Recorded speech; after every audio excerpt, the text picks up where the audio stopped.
2025년 4월 7일 한눈에 보는 오늘의 뉴스, 데일리 바이트 제공입니다. 지난 3월 기준 교육 물가가 1년 전보다 2.9% 상승하며 금융위기 이후 가장 큰 폭으로 오른 것으로 집계됐습니다. 사립대를 중심으로 시작된 대학 등록금 인상 흐름이 국공립대와 전문대로 확산했고, 유치원비도 9년 만에 가장 큰 폭으로 올랐기 때문인데요. 아직 등록금을 올리지 않은 대학들이 추가로 인상에 나설 경우 가계 지출의 주요 항목인 교육 물가는 향후 물가 불안의 뇌관이 될 수 있다는 우려가 커지고 있습니다. 지금까지 콜업 뉴스캐스터 박서정이었습니다. 2025년 4월 7일 한눈에 보는 오늘의 뉴스, 데일리 바이트 제공입니다.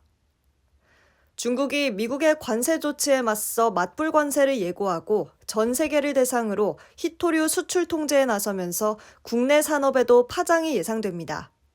희토류는 스마트폰, 전기차, 반도체 등 첨단 기술과 친환경 산업의 필수적인 핵심 소재로 중국이 전 세계 생산량의 60%를 차지하고 있어 의존도가 절대적인데요.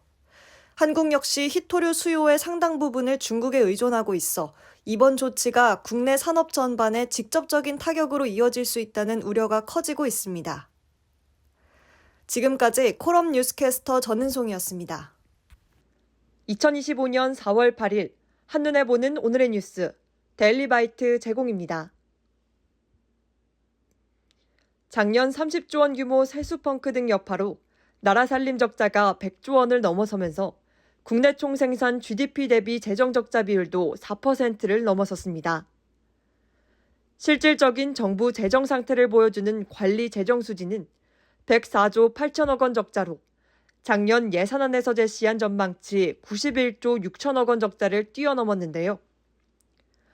올해도 대내외 불확실성이 이어지는 가운데 세수 결손 우려가 3년째 지속되고 추가 경정 예산 편성과 이에 따른 지출 확대 가능성도 커지면서 재정 적자가 늘어날 것이란 전망이 나옵니다. 지금까지 콜업 뉴스캐스터 김드보라였습니다. 2025년 4월 9일 한눈에 보는 오늘의 뉴스, 데일리 바이트 제공입니다.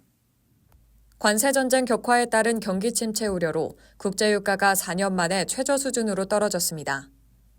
미 현지 시간 8일 5월 인도분 서부 텍사스산 원유 WTI 선물 종가는 59달러 10센트로 코로나 팬데믹이 발생한 2021년 4월 이후 4년 만에 60달러 선을 하회했는데요. 글로벌 투자은행 골드만삭스는 WTI 가격이 올해 연말 58달러를 기록할 것으로 전망했습니다. 지금까지 콜업 뉴스캐스터 박나영이었습니다. 2025년 4월 9일 한눈에 보는 오늘의 뉴스, 데일리 바이트 제공입니다. 오는 6월 3일 치러지는 조기 대선으로 정치권이 분주한 가운데 임대차 2법으로 불리는 정부의 계약갱신 청구권과 전월세 상한제 개편이 사실상 무산되는 분위기입니다.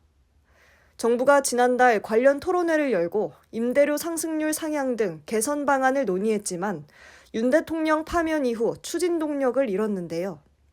한편 국토교통부가 전월세 신고제 과태료 유예 기간을 종료하는 쪽으로 가닥을 잡으면서 전월세 신고제는 오는 6월부터 정식 시행될 가능성이 커졌습니다.